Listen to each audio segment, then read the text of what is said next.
This laptop has phenomenal battery power. Its display and speakers are fantastic. The build quality is stellar, but it's lacking in one area: compatibility. No, we're not talking about the latest MacBook Pro, we're talking about the Microsoft Surface Laptop Copilot Plus PC. Yes, it's that long. And we're gonna tell you all about it and why it took us so long to come out with this review right here, right now on Robeytech. Now, you've probably seen a few reviews on this laptop already, so why did it take us so long to release ours? Well, it's a great question considering that the Microsoft Surface Laptop Copilot Plus PC came out back in June. Now that's a lot of time with one device, but the short answer is that the more we used it, the more we needed to see the platform mature before we could give it a fair shake, and there was a lot we didn't know about it. After all, this was supposed to catapult Windows on ARM into the mainstream. It's like I'm here! And if it was going to be a mainstream device, we needed to treat it and integrate it into our daily life at Robeytech. So this video,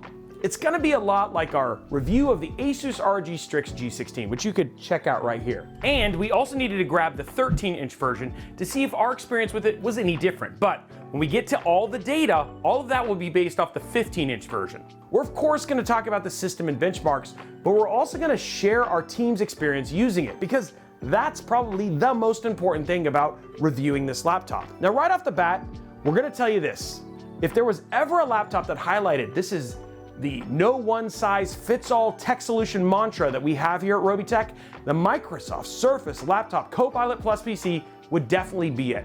Overall, there are a number of things that are absolutely amazing about this new Surface laptop for a specific group of users, and some things that are equally as frustrating for another. This is, after all, the first look at Windows on ARM and the Qualcomm Snapdragon X Elite processor or family of processors, all wrapped up in what could be the ultimate enterprise laptop if, and that's a big if, you're willing to make some compromises. Now, as much as this sounds like we're either hyping this thing up or being clickbaity, here's the bottom line. There are some things that we love.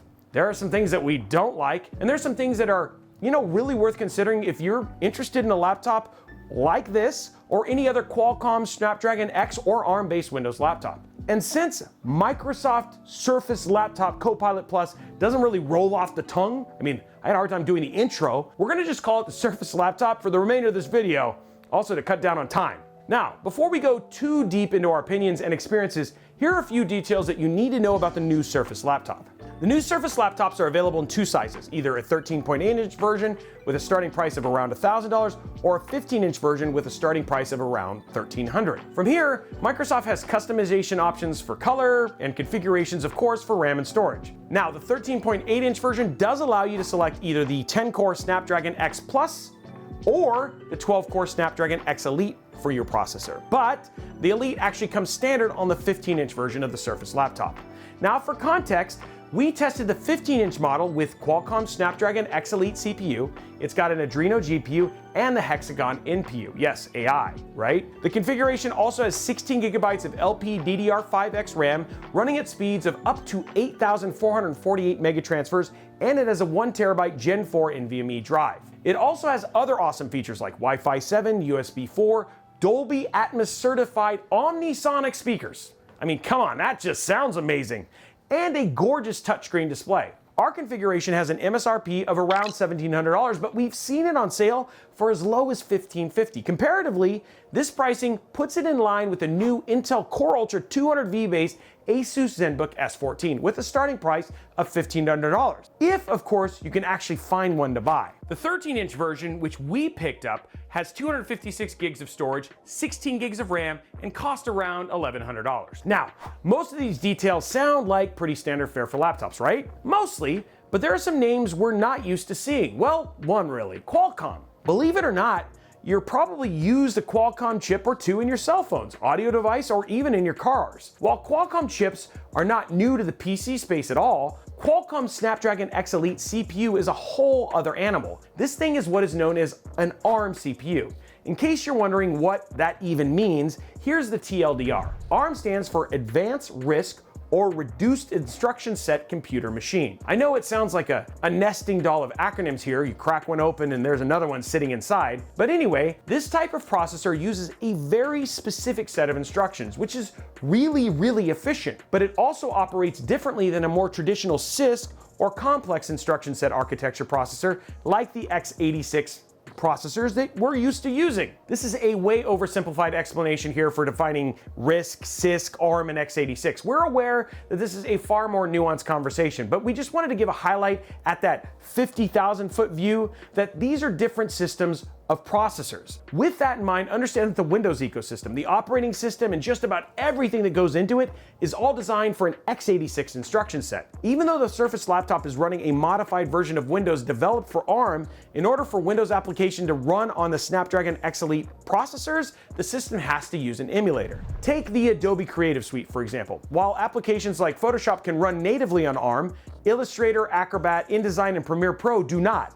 And even then, Illustrator and InDesign are technically still in beta. That's not to downplay the power of solid emulation, but not every experience is going to be one-to-one, especially when it comes to performance. Now understand that we're not dogging on the Surface Laptop here. This is just an important backdrop. But remember, when I said earlier, this laptop exemplifies there is no one-size-fits-all mantra that we talk about so much here at Robeytech. So let's talk about where we found the Surface Laptop best fits. And that was productivity. Using UL Procion's Office Productivity Benchmark, we compared the Surface Laptop to two other productivity-focused laptops with competitive CPUs, the Asus ZenBook S16 with the AMD Ryzen AI 9 HX370 and the Asus ZenBook S14 with Intel's new Core Ultra 256V. Looking at purely overall office performance numbers, the Surface has a score of 5 to 6% above the Core Ultra 7 256V and Ryzen AI 9 HX370. The only time the Surface showed any sign of faltering was in Word, where the Ryzen AI took just under a 2% lead. So really, props for all three being competitive. But what about battery life and the experience of actually using the Surface for productivity? Now, during our testing, we got an average of 23 hours of battery life out of our Surface Laptop. That is an insane amount. That being said, and now that we have Intel's new Lunar Lake here, the Lunar Lake-based Asus ZenBook was right behind it at just shy of 20 hours, with the Ryzen AI-based ZenBook put in a respectable 13 hours on the board. Now, keep in mind, these numbers are gathered using UI Procion's Office Productivity Battery Life Benchmark, but they don't represent daily use.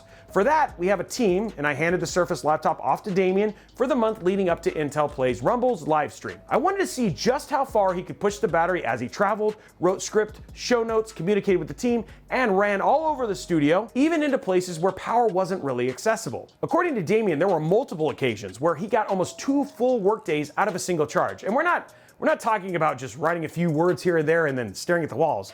This guy can write. I mean, how long is this script? I mean, seriously, I have to rein him in from turning our scripts into copies of War and Peace. So his experience with battery life was like driving multiple browser tabs, making video calls, reviewing video edits, and so much more. He also felt like the overall user experience was really snappy, including those awkward moments where he kept hitting the Copilot key, opening the Copilot AI Assistant at some of the most inconvenient times. You'd think that AI would know that we didn't want that. It's not learning. Come on, learn, machine. Now, we did discover that you can customize the Copilot key to function differently, but we wanted to use the laptop as closely as the average user would, and that meant leaving it alone and pushing it a lot accidentally. Now, speaking of the keyboard, if you're used to using an Apple laptop, the Surface is going to feel very familiar. For some people, that might not be a positive comparison, but for others, like Damien, who surprisingly wanted more time with the laptop even after testing it, the keyboard was one of the many things that made this laptop feel like Microsoft's MacBook. And that comparison has been made multiple times before. And that's when we kind of put all these pieces together, that's when the laptop really clicked. The Snapdragon-based Surface Laptop really is Microsoft's MacBook. Think about it for a second. What do people typically rave about when they talk about their MacBooks? All-day battery life, the beautiful screen, amazing speakers, premium construction. The Surface Laptop has all of these things. It's all there.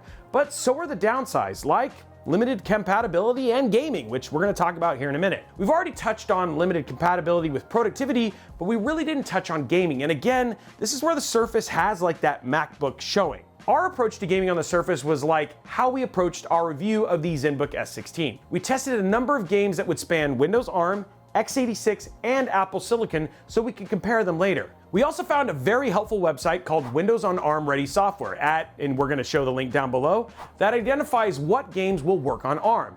and a bit about how well they'll work as well. But even with that help, let's just say we probably won't be recommending the Surface laptop for gaming. Now, when testing, we had to drop the native resolution in our benchmark test down to 1366 by 786. Even then, we barely were hitting 30 frames per second in Shadow of the Tomb Raider and Borderlands 3. Again, we're using the integrated graphics, which have largely improved in most cases, but Qualcomm's Adreno chips just couldn't hang with the Intel Arc or the AMD Radeon. So with AAA gaming out, what about more modern indie titles like Dave the Diver, Dredge, or Sea of Stars? We actually loaded up Sea of Stars and played it all right. However, we noticed that there was a ton of screen tearing while we were trying to play it, which was kind of awkward for a game that isn't really all that demanding. Now, to be fair, the Surface laptop doesn't have to be a gaming laptop. It never claimed to be one.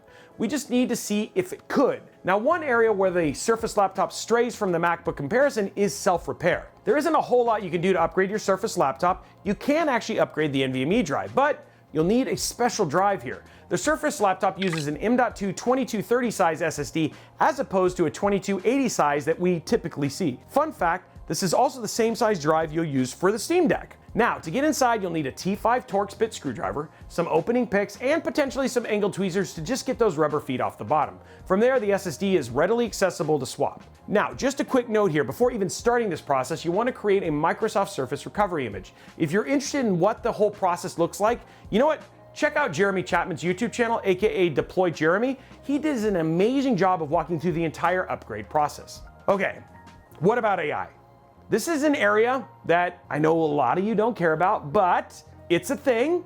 So this is an area where the Snapdragon X Elite is supposed to excel. After all, it has a 45 TOPS. That means you can use AI to do all the things, right? Well, on paper, the Surface, it did all right for itself in Intel's OpenVINO benchmark, showing respectable inference timing when compared to AMD's Ryzen AI.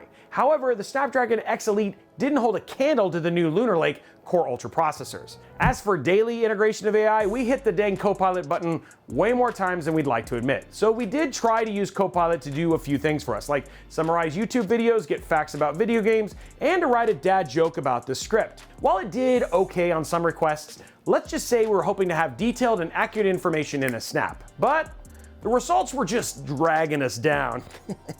In other words, it can be fun and inspirational as a utility, but you're gonna still need to do some work to ensure accuracy. Not only that, a learning computer needs time to actually learn from you, and that takes time. But you know what? Hey, it can blur a background in Teams call if you want, so that's not nothing. With all that in mind, where does that leave us? Well, here are our final thoughts on the Surface laptop. Is it worthy of becoming your next mobile device? Honestly, there is no straightforward answer here. And if you've been watching this whole video, you've probably figured that out by now. Remember, we're dealing with an entirely different processor platform, not just an updated architecture. Even though this runs on a fully functional distribution of Windows 11, that doesn't automatically mean that your favorite application and game are going to be natively supported by it. And native support, well, that's kind of a key phrase with all the new Snapdragon X-based devices at the moment. If you are someone who depends on specific applications for remote work, or you need your laptop to serve as a mobile gaming platform, the Surface Laptop Copilot Plus PC may not be the right laptop for you.